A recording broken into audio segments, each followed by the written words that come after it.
오늘 하나님의 말씀은 잠언 1장 7절로 9절 말씀, 제목은 어버이와 스승의 훈계다 라는 말씀 가지고 함께 은혜를 나누시겠습니다. 전 고려대 총장이었던 홍일식 교수가 미국에 갔을 때 하루는 한국의 식당에서 식사를 하게 되었습니다. 식당에 손님이 많은 것을 보고 주인에게 장사가 잘 되죠? 라고 물었습니다. 그러자 주인이 어두운 표정으로 장사가 잘 되면 뭐합니까? 하고 한숨을 짓는 거예요.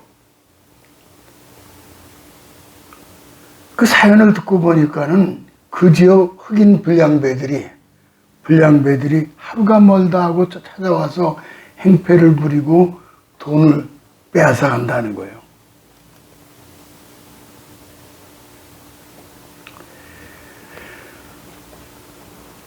안타까운 사정을 듣고 난 홍 총장은 이런저런 생각을 하다가 주인에게 한 방법을 제안을 했습니다. 특별한 날을 정해놓고 그 흑인들에게 부모를 모시고 오너라. 흑인에게 원하는 만큼 그 어머니 아버지에게 음식을 무료로 제공하면서 부모를 공경하는 것이 한국의 오랜 전통임을 알려주려는 것이다 라고 했던 겁니다. 그러나 험상궂게 생긴 흑인들에게 그런 방법이 통할 리가 없다고 생각한 주인은 반응은 시큰둥했습니다. 몇 년 후 미국을 다시 방문한 그 총장님은 그 음식을 찾아갔을 때 그 주인이 무척 반가워하면서 그간 일을 자세하게 얘기해 주더라는 거예요.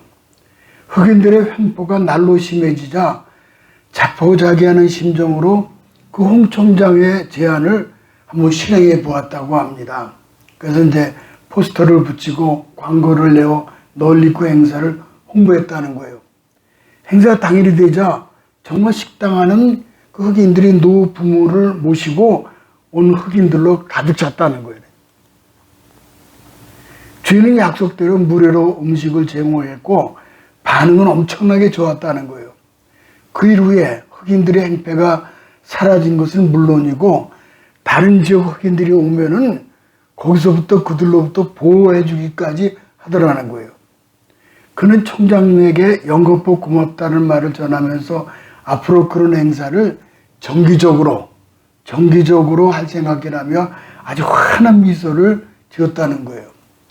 효도는 세계 공통적인 요소임을 알게 합니다. 효, 즉 부모에 대한 공경은 10계명 중에서 인간에 대한 계명의 첫째 계명인 제5계명을 말씀하고 있잖아요. 제5계명에 말씀하고 있어요. 내 부모를 공경하라는. 그리하면은 땅에서 잘 되고 장수의 복을 받는다.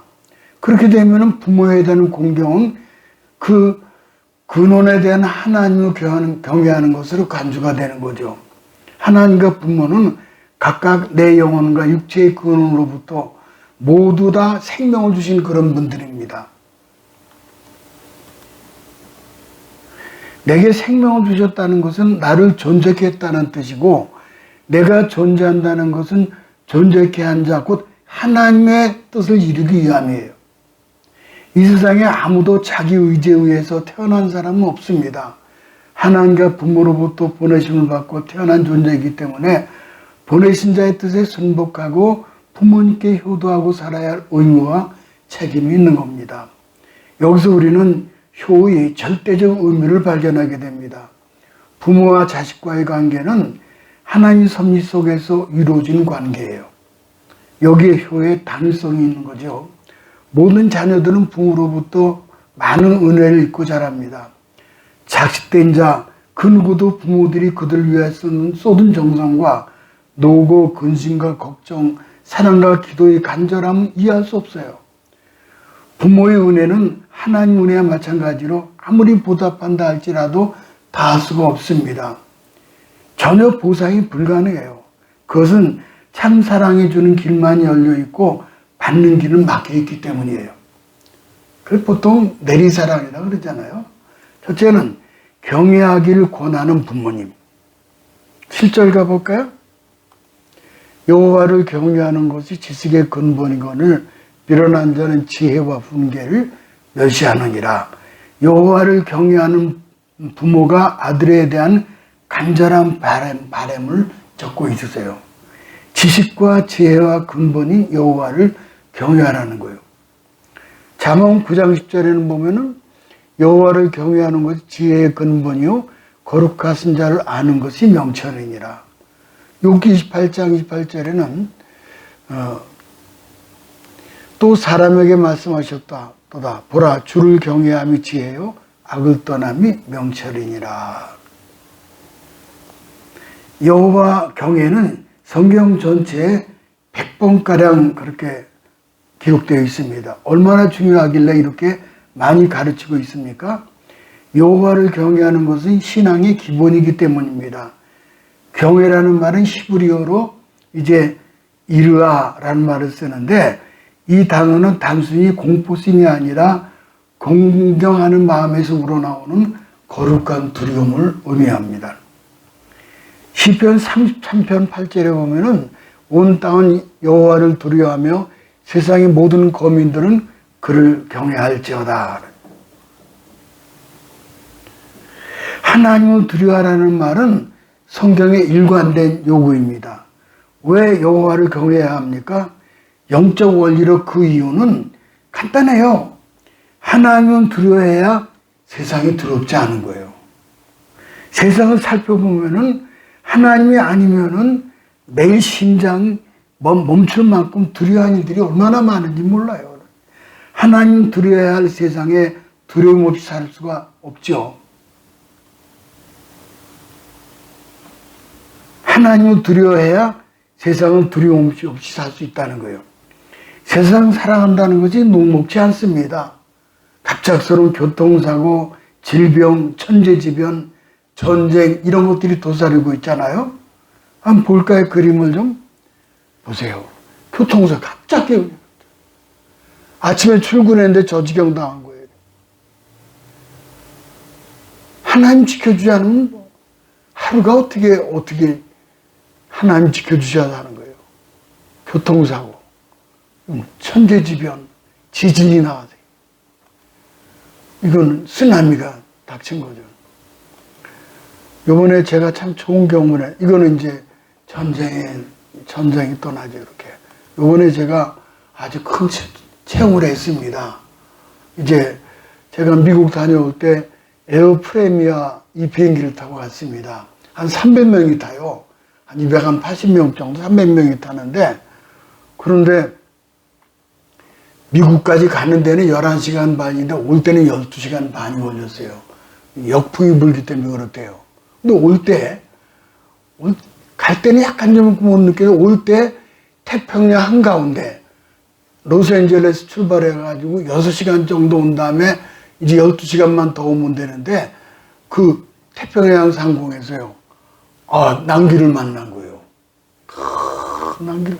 이 비행기 안은 이렇게 생겼어요. 아주 좌석이 넓고 좋아요, 아주. 대한항공하고 아시아나항공은 굉장히 비싼데 이거는 124만 원의 왕복이에요. 아주 참 비행기는 아주 좋아요, 아주 새 거예요, 아주. 그런데 이런 비행기인데 요번에 런던에서 출발해가지고 싱가포르로 오던 비행기가 그 난기로 만난 거예요.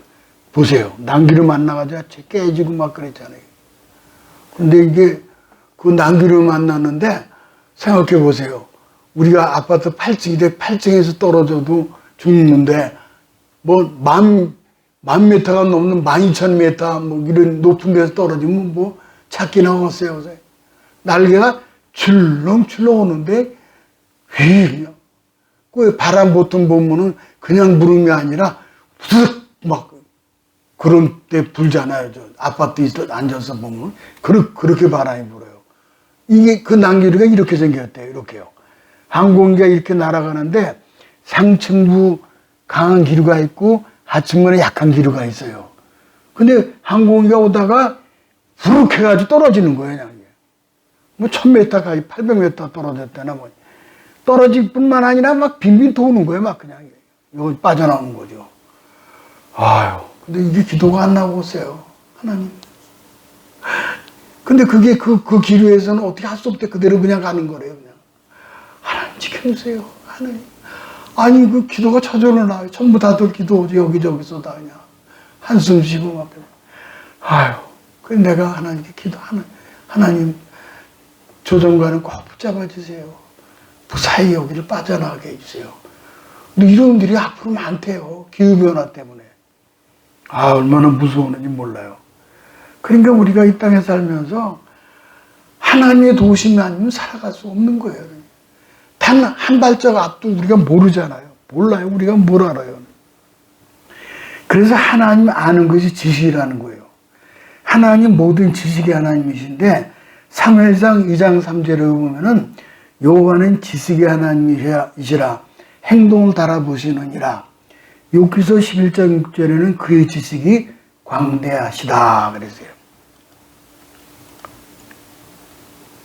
하나님 아는 지식과 경외함. 성경은 하나님 지식은 한결같이 찬양하죠. 그리고 풍성한 지식이 있는 성경이 하나님 말씀이에요. 하나님 지식은 부분적이 아니라 전지전능하신 분이에요. 과거와 현재와 미래를 완벽하게 아시는 거예요. 우리는 바로 앞에 한 발짝 가면 모르잖아요. 아, 그 앞에 그런 난기류가 있는지 누가 알아요? 몰라요. 그 앞에 교통사고가 있고 모르잖아요. 이번에 보니까는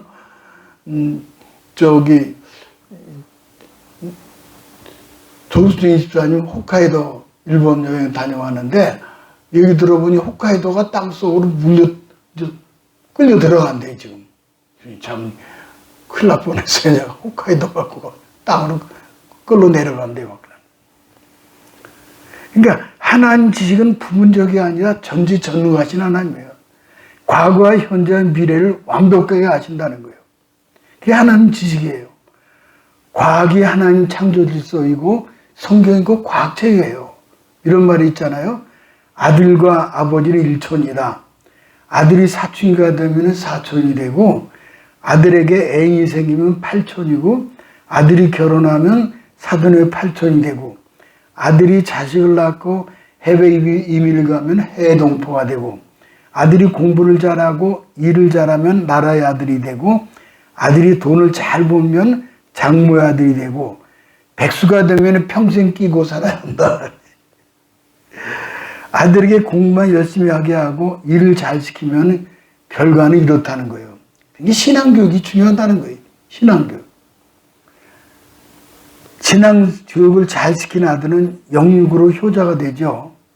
요즘 부모들 보면 심지어는 그리스도인 부모까지도 신앙이나 여호와를 경외하는 것보다 세상의 지식 쌓기, 공부 잘하기, 좋은 대학 입학하기, 진학하기, 출세하기, 스펙 쌓기에 더 열중하는 모습이에요. 신앙이 뒷전이면 뒷날 모두 고생을 해요. 옛날 어느 그 늙은 부부가 늦둥이를 낳았는데 독자 아들을 본 그 노부부는 금이야 우기야 그렇게 길렀죠. 어느 해 겨울에 방한 난로 앞을 아장아장 걸음마하는 아들이 아들에게 어머니에는 젓가락을 주면서 아빠 맴매 그랬다는 거예요. 아들이 아장아장 걸어서 아빠에 가더니 아빠 맴매 그러더라는 거예요. 늙은 아버지는 아들의 재롱 귀엽기만 하고 재미있다고 해서 이번에는 담뱃대를 주며 엄마 맴매 그랬다는 거예요. 아들은 아장아장 걸어가더니 엄마 맴매 하더라는 거예요. 훗날 늙은 부모는 그 아들이 몽둥이에 맞아 죽었다는 거예요. 왜 일이 일어났습니까? 가정교육의 문제예요. 신앙교육. 이런 일이 부모의 탓입니다. 신앙으로 바르게 가르쳐야 되는 거죠. 미국 콜케이트 치약이나 비누 등은 한때는 한 집에서 한 가지 이상 없는 집이 없을 정도로 유명하죠. 콜케이트 비누, 콜케이트 치약. 근데 콜케이트가 시골에서 돈을 벌겠다고 뉴욕으로 가고 있었는데 강을 건너려고 하는데 백삭이 없어요. 노인 백성에게 뉴욕에 가서 돈을 벌면 꼭 갚을 테니 자정에 새를 타게 해달라. 그럼 비누 공장에 일을 하고 싶은데 어떻게 하면 공장의 사장이 될 수 있냐라고 백성에게 물었습니다. 그는 이런 어린 소년에게 정직하게 살고 부지런하게 일하고 기도 열심히 하고 하나님 말씀에 순종하라. 소녀는 그 다음은요. 그건 물건을 만들 때 성분의 품질을 절대 속이지 말고 특별히 하나님께 11조를 반드시 드리라. 그랬어요. 요 11조의 비밀을 아는 세계의 부자들 그랬죠. 그건 록펠러도 있고 그렇죠. 노인과 소녀는 약속을 하고 백삭 없이 뉴욕을 가는 길을 강을 건넜습니다. 소녀는 노인 백삭의 말대로 이제 성실히 살았죠. 기도와 말씀과 11조를 잊지 않았어요. 콜케이트는 11조가 아니라 15조를 헌금했다고 그러잖아요. 죽을 때까지 하나님 제일주의로 살았어요. 노인의 신앙적 권면이 콜케이트의 평생을 좌우하는 삶의 가르침이 되었던 거죠. 잠언 13장 15절에 보면은 내 아들아 만일 내 마음이 지혜로우면은 나곧 내 마음이 즐겁겠고 하나님을 경외하여 즐겁게 되는 것이 평생의 즐거움이라는 거예요. 이런 즐거움이 늘 함께 하길 바랍니다. 부모의 참 즐거움이 뭡니까? 자녀가 여호와를 경외하고 지혜롭게 되는 거예요. 두 번째는 아들이 부르는 부모와 스승의 교훈. 8절 가볼까요? 내 아들아 내 아비의 훈계를 들으며 내 어미의 법을 떠나지 말라. 이 한 절에 아들, 아비, 어미가 다 등장을 하잖아요.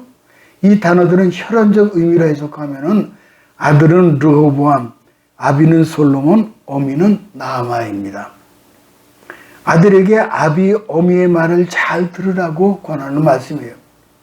아들이라는 단어는 히브리어로 베인이라는 말을 쓰는데 스승이 제자에게 흔히 사용하던 단어이기도 합니다.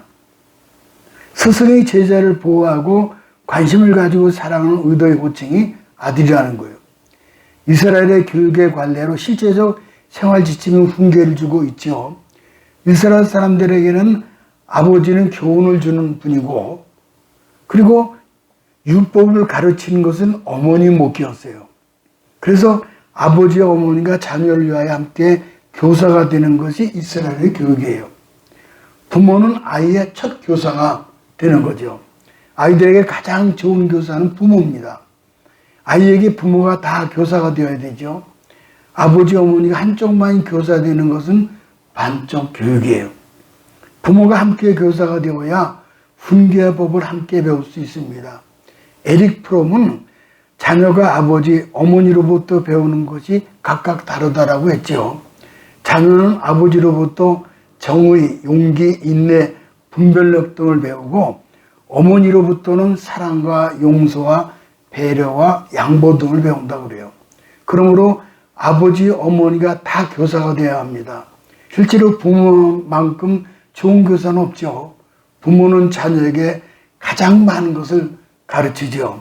특히 유아기의 부모 역할은 절대적이며 아주 굉장히 중요합니다. 아이의 평생 영향을 줄 것은 이때 다 배운다고 그래요. 에디슨이 발명가로 이름을 알리고 있을 때 어떤 어머니가 자기 아이를 데리고 왔습니다. 우리 아이를 어떻게 하면 훌륭한 발명가로 키울 수가 있습니까? 에디슨은 아이가 몇 살입니까? 그래 물었어요. 5살입니다. 어머니 말을 들은 에디슨은 이미 늦었다 그런 거예요. 아이들의 인생에 가장 중요한 것들은 3살 이전에 다 배운다 그래요. 영국의 아동 정신 분석학자 볼비는 애착 이론을 만들었는데 아이가 미소를 지으며 부모의 얼굴을 바라보므로써 부모와 아이 사이에 애정이 형성된다라고 분석을 했습니다. 아이를 많이 바라보고 많이 웃어주고 얘기해 주는 것은 중요한 양육 방법이죠. 역대하에 보게 되면은 이 아사왕의 이야기가 있는데 그 역대하 14장 2절은 이랬어요. 그거는 하나님 여호와 보시기에 선과 정의를 행하여 아주 정직한 왕이었어요. 그런데 그는 자신의 어머니 마아가가 아세라 신상을 만들었으므로 아사왕이 어머니의 태우 자리에서 폐유시켜가지고 우상을 찍어 가루를 만들어 기도론 시내가에 뿌립니다. 아사왕은 자신의 어머니지만은 하나님 보시기에 옳지 않은 그 우상 숭배하는 일이었기 때문에 용납하지 않았어요. 어머니가 교사 노릇을 못하니 아들이 어머니를 가르친 거예요. 서양 속담에 어머니가 20년 동안 길러놓은 아들을 아내가 20분 만에 망친다. 그런 얘기도 있잖아요. 이 속담이 언제 생겼는지 모르지만 요즘에 맞는 말이에요. 그런데 아내도 아내지만 요즘에는 철없는 어머니도 얼마나 많은지 몰라요. 잠언에 13번이나 내 아들이라고 호칭이 나옵니다. 또 이 호칭은 스승의 제자를 부르는 호칭이기도 하잖아요. 그 스승은 제자들에게 내 아들아 그리 불러요. 엘리야와 엘리사는 성경에 나오는 가장 좋은 스승과 제자의 모델입니다. 엘리야와 엘리사. 엘리야가 길갈에서 베델로 여리고로 요단강으로 갈 때까지 엘리사는 스승을 떠나지 않고 따라갔습니다. 엘리야가 회리바람을 타고 하늘 올라갈 때 엘리사는 이렇게 말하죠. 열왕기하 2장 12절에 보니까는 내 아버지여 내 아버지여 이스라엘의 병거와 그 마병이여. 엘리사는 엘리야를 아버지라고 불렀습니다. 옛말에 군사부일체라고 하는 말이 있습니다. 군사부일체. 유교에 나오는 거죠. 이거는 임금과 스승과 아버지는 일체라는 뜻이에요. 바울은 디모데에게 내 아들아 그랬죠. 성경시대에 내 아들이라 하는 것은 윗사람이 아랫사람에게 친근감을 가질 때 흔히 하는 그런 표현이죠. 순교자 폴리카백에는 아버지 같은 스승 사도 요한이 있었고 헬런 켈러에게는 어머니 같은 스승 설리번이 있었죠. 우리에게도 믿음의 부모, 믿음의 스승, 믿음의 자녀가 많아지길 바랍니다. 믿음의 부모가 믿음의 자녀를 낳는 것은 배 아파서 낳는 것이 아니라 기도로 낳는 것이며 눈물로 낳는 거죠. 고려시대에 박정승이라는 사람이 살았습니다. 박정승 살았는데 그런 노모가 어머니가 많이 늙으셨어요. 노모가 있었는데 당시 풍습인 고려장을 할 수가 없었죠. 몰래 어머니를 숨겨서 봉양을 했습니다. 근데 조정에 큰일이 생겼어요. 중국에서 사신이 왔는데 똑같이 생긴 두 필의 말을 끌고 와서 어미와 새끼를 가려내라는 거예요. 억지 요구이며 싸움을 걸려고 하는 거죠. 조정에서 매일 회의를 열고 묘안을 짜보았으나 헛수고였습니다. 어느 것이 어미고 어느 것이 새끼인지 분별할 수가 없어요. 그러던 어느 날 박정수의 고민을 듣고 그의 노모가 묘안을 가르쳐 주는 거예요. 얘야, 이렇게 나이가 많이 들면은 그건 어렵지 않고 쉬운 것이다 그러시는 거예요. 그러면 우선 말을 하루 정도 굶긴 후에 여물을 갖다 주거라. 먼저 먹는 말이 새끼 말이다. 이미 어미 말은 새끼가 다 배불리 먹을 때까지 뒤에서 한 발짝 뒤로 머물러 있더라는 거예요. 아주 묘안에 말씀해 주신 거죠. 그래서 조적으로 나가 중국 사신 앞에서 어머니 충고들의 말을 하루 굶겼다가 어미 말, 새끼 말 끌고 와서 여물을 먹게 하는데 아닌데 다를까 그 중에 말 하나가 덥석 달라들어서 여물을 먹는데 한 말은 뒤로 물러서서 그 새끼가 먹도록 배려를 하더라는 거예요. 박정승이 먼저 먹는 말을 보고 이것이 새끼고 뒤로 물러가 있는 것이 어미다라고 했다는 거예요. 중국 사신이 얼굴이 시뻘개지고 감탄하면서 어떻게 알았느냐. 그건 노부모의 지혜였습니다. 결국 중국 사신은 고려인의 지혜에 탄복하고 본국으로 돌아왔다는 거예요. 그제야 박정승은 그 지혜가 자신이 몰래 모시던 어머니에게서 나왔다는 말씀을 드립니다. 어머니를 잘 공경하다 보니 국가적인 위기에서 모면할 수 있는 지혜를 어머니에게 얻을 수 있었던 겁니다. 임금님은 그 많은 신하들도 풀지 못한 문제를 어머니, 노모가 풀었다는 말을 듣고 노인의 지혜에 대해 탐복하면서 그리고 그날부터 고려장이라는 악습을 폐하라고 명령을 내렸다는 거예요. 부모님을 공경하고 효도하시기 바랍니다. 그것이 개인과 민족이 잘 되는 비결이에요. 사람은 무엇이 심든지 그대로 거두죠. 부모님께 효도하는 것은 형제끼리 다투지 말라는 거죠. 부모님께 효도하는 사람은 형제끼리 화목하며 살아가는 거죠. 마지막에 부모님의 자식을 위한 눈물의 기도가 있어요. 이제 9절을 가볼까요? 이는 내 머리에 아름다운 관이요 내 목에 금사슬이니라. 머리의 관이란 명예나 절대적인 권세, 직위를 의미합니다. 또 목의 금사슬은 부를 뜻하는 거죠. 관은 그에 맞는 직위를 받은 자가 쓰는 것이며 그에 대한 명칭이 따르게 되죠. 직위가 얼마나 높으냐에 따라서 관도 달라지죠. 솔로몬이 아비 다윗을 통하여 하나님의 가르침을 받고 어머니를 통해 그 법을 떠나지 아니하고 지킨 만큼 그 머리에 관을 쓰는 자가 되었고 이제 금사슬로 부를 가지는 그런 자가 되었죠.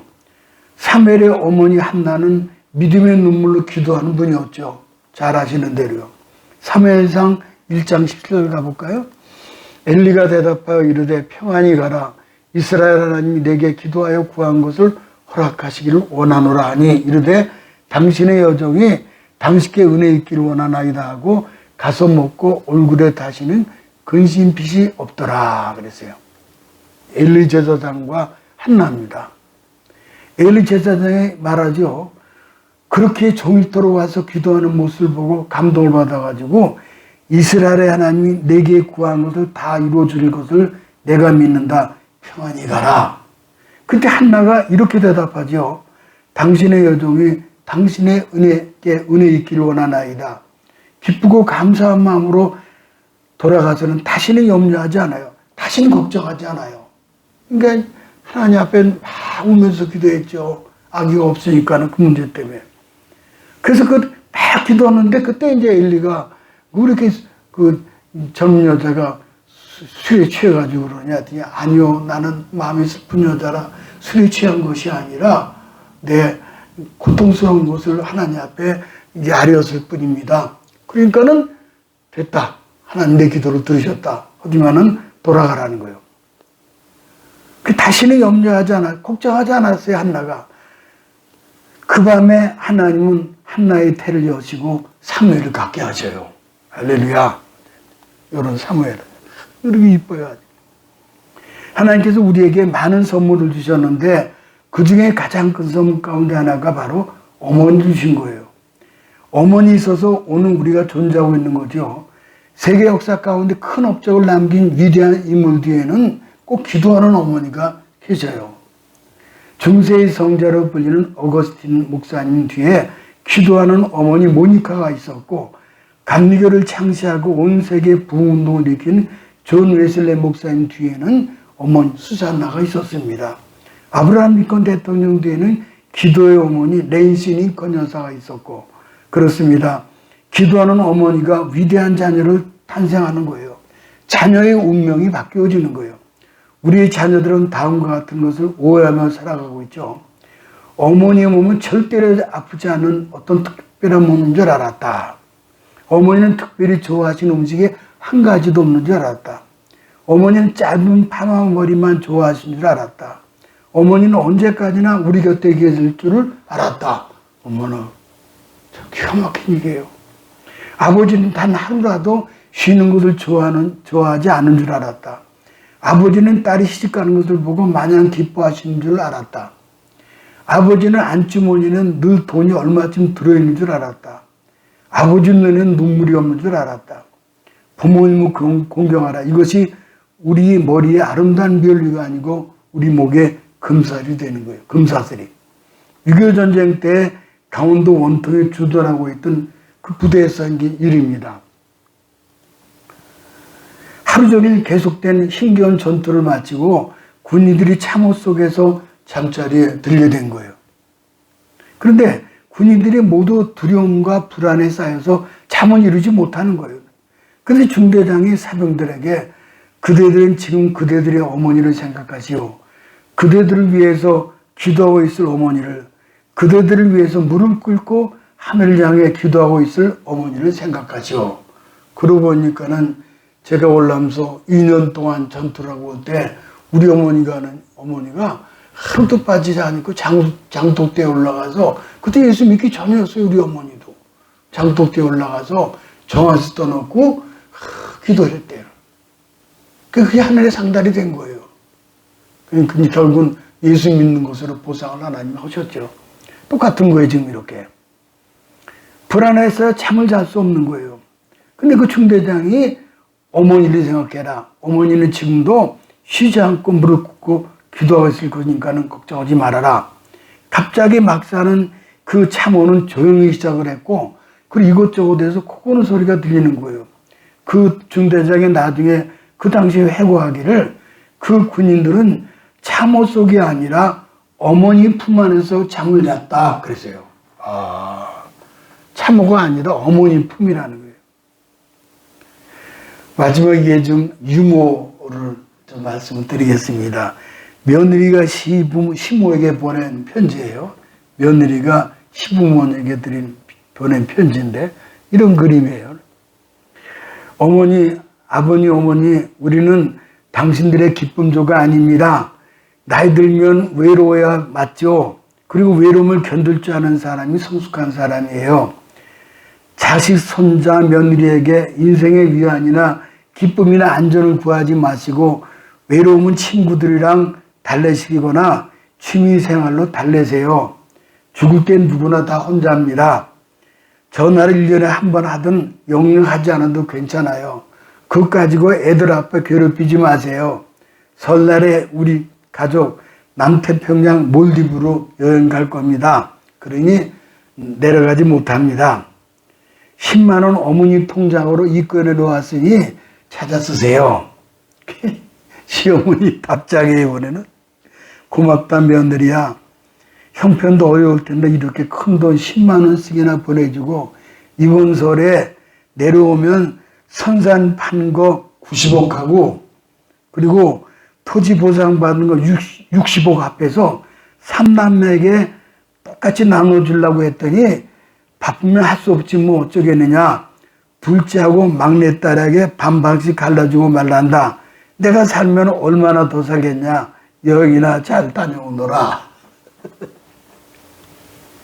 며느리가 다시 쓴 답장을 보니까 아이고 어머니 친정 부모님한테 보낼 메시지가 잘못 갔네요.